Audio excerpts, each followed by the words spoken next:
The picture you're staring at was taken sometime in the 1970s. It's the only remaining picture I have left of my son, and the artificial being known as Antran, whom we adopted into our family at the time. It was a warm summer back in the mid-70s. I was driving home from my logging company after a long shift, when I had to make a stop at the local garage tip to drop off some old desk my mother had given us. Something caught the corner of my eye as I bent down, and upon closer inspection I was shocked to see what I originally thought was a doll, a plastic outer shell with metal limbs, and more shockingly a humanoid face with cold dark eyes. I'll be honest to say I was curious at the time and incredibly impressed with the workmanship, so I didn't think twice before placing it carefully along the backseat of my car and took it home. My son's interest was almost as intense as mine, and we bonded over the course of the next few days, opening it up, looking at its circuitry, and seeing if anything had been misplaced or broken. Eventually, to our surprise, the being, or android, seemed to come to life. Its eyes displayed a somewhat sentient tint to them. Its limbs turned, its hands gripped, and even after a few moments it managed to stand on its own accord. Needless to say, we were scared, yet fascinated. Who could have created such a wonderful and remarkable piece of work, I thought to myself. It wasn't until a few weeks later that I finally realized this isn't a toy or a doll. It showed us incredible signs of intelligence and thinking ability. It learned to do everyday things such as taking out the trash and playing with my son's toys. He even had a favorite, a small red car he would drive alongside the kitchen counters. It learned to mimic our ways, trying to eat from a fork despite having no digestive system, moving its mouth despite lacking the ability to speak. I knew that this had to be something else, perhaps a military piece of hardware or a private project. I knew I should have handed him in, but when I watched my boy play with it, he was so happy. His face lit up. I couldn't do it. He's always been so lonely. This was one of his only friends. What kind of father would I be to deny him the right to happiness? I mean, it really couldn't hurt to allow him to keep it for a while. We named him Antran, which was the print in capitals written in small font across his back. A few months passed quickly, and family life seemed to be improving. He was one of us. My son's grades improved, his mood improved, everything was getting better, until one evening in July. I was sitting in my armchair with a beer watching television. My boy and Antran knelt down to the rug, play fighting with one another, as boys do, when suddenly my attention was drawn to a loud gasp. I looked down and saw my child gripping his arm. "What's wrong, Adam?" I asked. He rolled up his sleeve, and on his arm was a large red mark covering his forearm. "Antran pinched me," he replied in a shaky voice. The mark was indeed red, and it would soon bruise into a swollen purple lump. My fatherly instincts took over me, and like a parent telling off a naughty child, I shouted at the android. Its cold, metallic face for a moment seemed to show genuine sadness and sorrow, as though it didn't know its own strength, as though it was sorry. Its lips moved. Whether it was trying to muster up the words to apologize through language or merely copying what I was doing, we will never know. Later on in the evening, I apologized for shouting, told it everything was okay, and thought nothing of it. A few weeks later, my child came into my room. It must have been early morning. My slumber was interrupted by the gentle creaking of my bedroom door. "Dad?" he whispered. "Yes, son?" I replied. "It keeps looking at me." What does?" I asked him, through tired eyes. "Antran. He keeps looking at me, at the end of my bed." His voice trembled, fearful. I could tell something wasn't right. I noticed him rubbing his other arm and immediately called him over. Pulling up his sleeve, my heart sank. More bruises. Must have been 4 or 5 all the way up his small arms. "Take off your shirt, Adam," I asked, trying to keep calm. I could feel a cocktail of emotions rising within me. Panic, fear, and anger.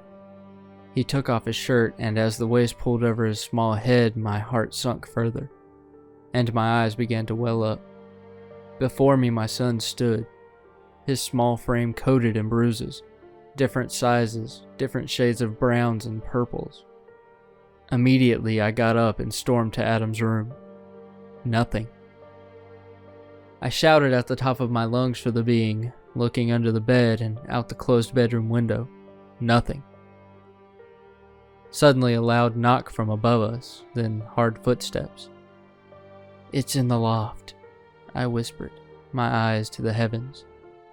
As I paced down the corridor, I noticed the walls on either side of me were coated in scratches all the way up to the now swinging piece of string that leads to the small loft door.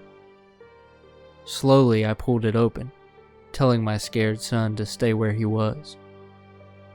The ladder fell down, and I climbed up.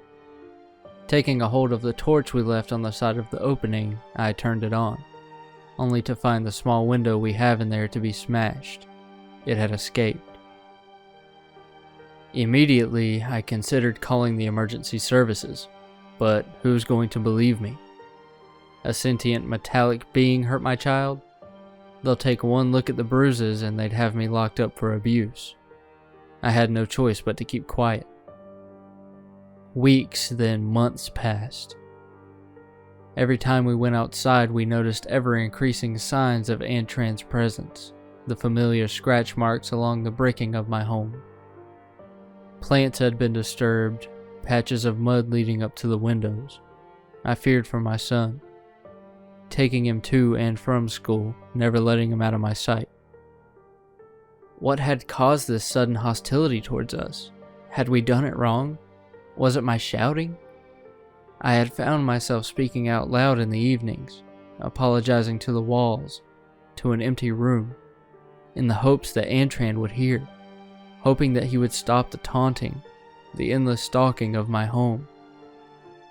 I wish I could say that that had helped, but my attempts were in vain. If I had known what was to come, I wouldn't have slept that night.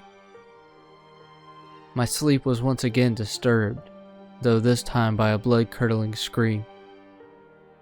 My eyes darted open, and immediately, almost as a natural instinct, I rushed into my son's room. It was too late. The room had been turned upside down. Everything was on the floor, the bed sheets ripped and his window smashed. I bursted into tears, screaming at the top of my voice for my son back. I called the police, telling them that my son had been kidnapped. They asked if I had seen the culprit. I lied and said I hadn't, hoping the images of my son would be enough. Like they'd believe that this doll was sentient, harmful. For the next few days, I cried myself to sleep, sobbing like a child. Life wasn't worth living anymore. I wish I had never found that thing.